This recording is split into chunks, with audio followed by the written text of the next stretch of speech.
अस्सलाम वालेकुम वरहमतुल्लाहि वबरकातुहू। उम्मीद है आप लोग सब खैरियत से होंगे।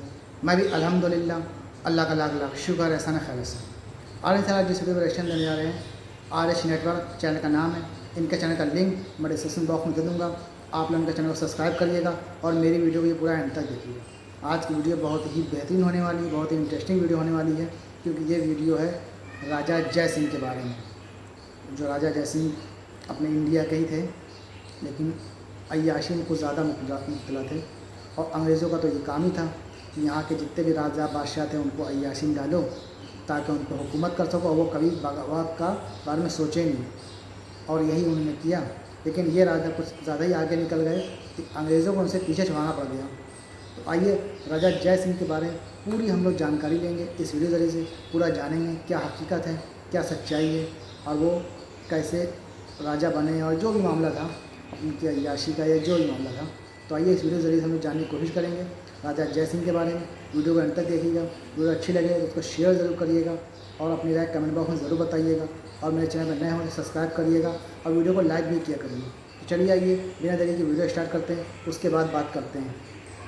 दोस्तों, आज की इस वीडियो को हम लोग शुरू करें उससे पहले मैं आप लोगों को बताता चलूं कि आज की ये वीडियो बनाने के लिए हमने दीवान जर्मनी दास की मशहूर किताब महाराजा की मदद ली है, जो न सिर्फ एक अपने आप में काफी मशहूर किताब है, बल्कि भारत पर राज करने वाले बहुत सारे राजाओं का एक काला या फिर कह सकते हैं नंगा सच है। वैसे तो इस किताब के अंदर बहुत सारे राजाओं महाराजाओं का बहुत कुछ किया धरा मौजूद है ही, लेकिन आज की इस वीडियो में हम जिस खास महाराजा की बात करने वाले हैं वो साहब तो अपने कारनामों में इतना ज्यादा आगे बढ़ गए थे कि खुद अंग्रेज भी उनसे परेशान होकर सर पटकने पर मजबूर हो गए थे। वैसे तो ये फॉर्मूला ही अंग्रेजों का था कि भारत पर राज करने वाले सभी छोटे बड़े राजाओं महाराजाओं और बादशाहों को औरत, शराब और दौलत के नशे में इतना ज्यादा डुबो दो कि उनके दिमाग में कभी बगावत का ख्याल ही ना आ सके। लेकिन ये राजा साहब तो इन तमाम अय्याशियों में इतना ज्यादा आगे बढ़ गए कि बाद में अंग्रेजों को खुद इनसे जान छुड़वानी पड़ गई। और ये कोई और नहीं थे बल्कि भारत की रियासत अलवर के राजा जय सिंह प्रभाकर थे। मुझे पता है कि आप लोगों ने इनके अमीरी के किस्से भी बहुत सारे सुन रखे होंगे, मगर आज जरा पहले इनकी जहनियत का एक किस्सा सुनिए। एक बार राजा साहब राजस्थान के ही इलाके में कुछ अंग्रेज अफसरों के साथ पोलो खेल रहे थे कि जिसमें उनको हार का सामना करना पड़ा। राजा साहब ने उस हार के बदले में तमाम लोगों के सामने गुस्से में अपने घोड़े को बेदर्दी के साथ खूब पीटा। इवन सजा के तौर पर अगले कुछ दिनों तक उस घोड़े को उसकी खुराक वगैरह भी नहीं दी गई थी। इसके अलावा अगर महाराजा के गुरूर का अंदाजा लगाना है तो आप ये किस्सा सुनिए कि एक बार महाराजा ने दुनिया के एक मशहूर नजूमी के जिनका नाम एलिस्टर हुआ करता था और जो मुंबई में रहा करते थे, उनको अपने यहाँ पर आने की दावत दी। एलिस्टर के जो एक नजूमी के तौर पर पूरी दुनिया में मशहूर थे, उन्होंने महाराजा से न सिर्फ मोटी रकम तलब की बल्कि साथ ही साथ एक लंबी शर्तों की लिस्ट भी रख दी। मगर महाराजा ने भी एलिस्टर की उन सारी ही शर्तों को मान लिया। फिलहाल एलिस्टर महाराजा से मिलने के लिए अब रेलगाड़ी की मदद से मुंबई से अलवर की रियासत में पहुंचा। मगर जैसे ही वो स्टेशन पर उतरा तो हैरान रह गया, क्योंकि स्टेशन पर उसको कोई भी रिसीव करने के लिए नहीं आया था। बेचारे को स्टेशन से लेकर महाराजा के महल तक का लंबा सफर आधा तो पैदल तय करना पड़ा, जबकि आधा घोड़ा गाड़ी के जरिए से। जैसे तैसे अब वो महाराजा के महल पर पहुंच भी गया, मगर अब वहाँ पर जो मुहाफिज था यानी कि गार्ड था, उसने इस बड़े नजूमी को अंदर जाने ही नहीं दिया। नजूमी ने बहुत सारी कोशिशें कर डाली, मगर किसी भी मुहाफिज ने उसको अंदर घुसने की इजाजत दी ही नहीं। और इस तरह से कई दिन गुजर गए। नजूमी को अपनी मुंह मांगी रकम मिलना तो दूर, बल्कि वो तो अब महाराजा से मिलने के लिए ही तरस गया था। फाइनली परेशान होकर और हार मानकर अब नजूमी ने फैसला किया कि वो बिना मिले ही अलवर से मुंबई वापस चला जाएगा। वापस जाने के लिए वो जैसे ही स्टेशन पर पहुंचा तो उसकी बदकिस्मती देखिए कि वहां पर दो पुलिस वालों ने उसको किसी शक की बिना पर गिरफ्तार कर लिया और उसको जेल में डाल दिया। और अगले कुछ महीने के लिए वो जेल में ही बंद रहा। और फिर न जाने कैसे महाराजा को एलिस्टर का ख्याल आया और महाराजा ने उस नजूमी को तलब किया। तब जाकर उस नजूमी को चैन की सांस आई। चैन की सांस लेने के बाद अब नजूमी ने नए कपड़े पहने और तैयारी की राजा के महल की तरफ चलने की कि वो वहां जाकर राजा का फ्यूचर यानी कि मुस्तकबिल बताएगा। मगर राजा साहब तो इस नजूमी से बड़ी ही बेरुखी के साथ मिले, बल्कि उन्होंने तो ये तक कह डाला कि जिस नजूमी को अपना ही भविष्य नहीं पता है कि उसके साथ मुंबई से अलवर जाने के बाद क्या होगा, किन किन परेशानियों का सामना करना पड़ेगा, वो नजूमी भला मेरा फ्यूचर यानी मेरा भविष्य कैसे बता पाएगा। तो इसीलिए महाराजा ने फौरन दुनिया के इस मशहूर नजूमी का मुंबई का वापसी का टिकट कटवाया और बिना कोई पैसे दिए ही उसको रवाना कर दिया। दोस्तों, अलवर का हुक्मरान होने के बावजूद भी महाराजा को शायद वहाँ की आम पब्लिक से ज्यादा लगाव नहीं था। उसकी वजह यह है कि रियासत का जो बेशुमार मालो दौलत था उसका असर उनकी पर्सनल लाइफ पर तो नजर आता था, क्योंकि महंगी से महंगी उस दौर की गाड़ियां थी, आलीशान महल थे, सब कुछ था, लेकिन वहाँ की आम आवाम का हाल ज्यादा अच्छा नहीं हुआ करता था। किताब में महाराजा के बारे में ये भी दावा किया गया है कि बहुत सारी बीवियां और कनीजें होने के बावजूद भी महाराजा को औरतों में कम ही दिलचस्पी थी की, बल्कि इससे उलट वो मर्दों के साथ वक्त गुजारना ज्यादा पसंद किया करते थे। इसके अलावा राजा साहब आए दिन इस तरह की बहुत सारी रात में दावतें भी दिया करते थे कि जिसमें बहुत सारे अंग्रेज अफसरों के साथ साथ रियासत के बहुत सारे अलग अलग ओहदेदार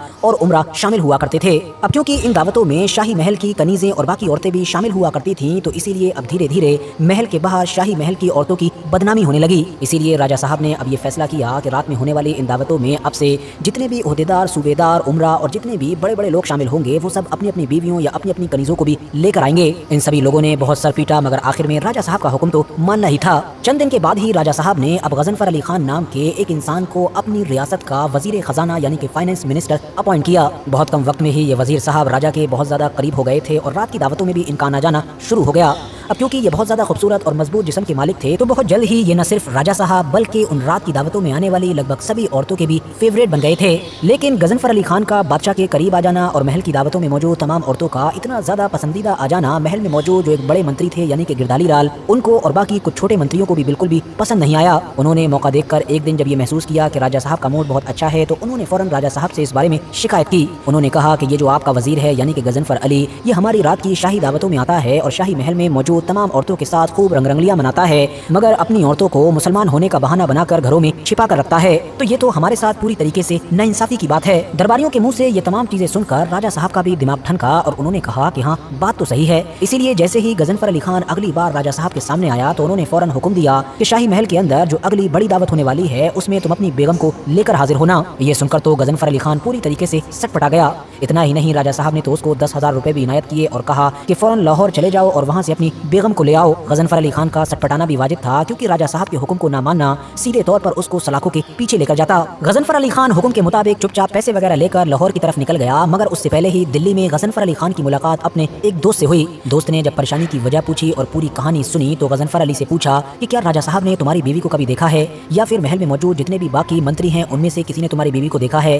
गजनफर अली का जवाब था, कभी नहीं। बस उसके बाद उस दोस्त ने बड़ी ही तेज आवाज में एक हंसी का ठहाका लगाया और इसका एक ऐसा उपाय निकाला कि जिसको सुनकर गजनफर अली खान भी हैरान हो गया, क्योंकि उपाय ये था कि कुछ वक्त के बाद ही ये दोनों लोग दिल्ली के ऐसे इलाकों में घूम रहे थे कि जो जिस्म फरोशी के लिए मशहूर हुआ करते थे और वहाँ पर एक ऐसी खूबसूरत लड़की को ढूंढ रहे थे कि जो उनकी इस मकसद में, इस पूरे मामले में मदद कर सके। कुछ वक्त की छानबीन के बाद आखिरकार उनको एक ऐसी खूबसूरत लड़की मिल भी गई, जिसको गजनफर अली खान ने पहले तो कुछ दिनों के लिए ट्रेनिंग दी और फिर वो इसको लेकर दिल्ली से अलवर रियासत की तरफ रवाना हुआ। ये दोनों लोग जब शाही महल में होने वाली अगली दावत में शामिल हुए तो सब लोगों की नजरें इन्हीं के ऊपर टिकी रह गई। अब वो एक खूबसूरत लड़की के जो पेशे से तवाइफ थी, उसने अदाओं में और तमाम मामलों में शाही महल की जितनी भी औरतें थीं उनको पीछे छोड़ दिया। राजा साहब भी इनके दीवाने हो गए और इतने दीवाने हुए कि इनाम के तौर पर 5 लाख की रकम दी। ये बेगम खान यानी कि गजनफर अली की नाम निहाद बीवी कुछ दिनों तक तो अलवर में ही रही और उसके बाद फाइनली इनको पूरे एहतिमाम के साथ दिल्ली से लाहौर के लिए रवाना कर दिया गया। और कुछ दिनों के बाद ही राजा साहब के पास ये खबर भी आ गई कि डिलीवरी के दौरान ही बेगम खान की मौत हो गई। बेगम खान की मौत के गम में राजा साहब के साथ साथ तमाम दरबारियों ने एक दिन का शोक भी मनाया, जबकि दूसरी तरफ गजनफर अली खान के दिमाग में तो कुछ और ही चल रहा था।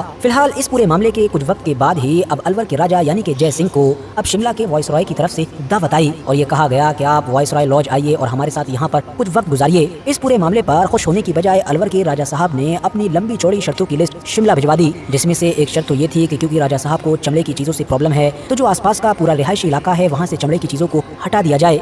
जबकि एक शर्त यह भी थी कि क्योंकि राजा साहब को कुत्तों का बिल्कुल भी आसपास रहना पसंद नहीं है तो शिमला के कुत्तों को कैद कर लिया जाए। वायसरॉय लॉर्ड वेलिंगटन को ये तमाम चीजें अच्छी नहीं लगी, मगर फिर भी उन्होंने तमाम चीजों को इग्नोर करते हुए राजा साहब की शर्तें मानने के लिए हामी भर दी। चंद दिनों के बाद राजा साहब भी शिमला पहुंचे, जहां पर उनके लिए बाकायदा शाही दावत का इंतजाम किया गया। इस बड़ी शाही दावत में न सिर्फ अंग्रेजों के ही बड़े बड़े अफसर मौजूद थे बल्कि इंडिया के भी नामचीन लोग शामिल थे। जब ये दावत अपने पीक पर थी तभी अचानक से न जाने कहां से वायसरॉय की वाइफ का जो एक कुत्ता था वो निकल कर आया और खाने की टेबल के नीचे पहुंच गया और धोखे से बहुत जल्द ही महाराजा के पैर से भी टच हो गया। बस फिर क्या था, महाराजा ने ना तो वायसरॉय का ख्याल किया, न उनकी बेगम का और न ही बाकी अफसरों का और नामचीन लोगों का। फौरन टेबल से उठे और बुदबुदाते हुए और अपने पैर को पटकते हुए गुस्से के साथ महल से बाहर निकल आए। महाराजा की इसी तरह की तमाम ऊट पटांग हरकतों की वजह से वो अंग्रेज के जो पहले ही मौके की तलाश में रहा करते थे उनको मौका मिल गया और उन्होंने एक्शन लिया और महाराजा की एंट्री उनकी खुद की ही रियासत यानी कि अलवर में बैन कर दी गई। बेचारे महाराजा को सेठ गोविंद राम से कर्जा लेकर यूरोप की तरफ जाना पड़ा। आखिरी वक्त राजा साहब का बड़ी ही मुश्किलों में गुजरा और जब उनको अपनी रियासत में वापस आने की या रियासत वापस मिलने की कोई उम्मीद न रही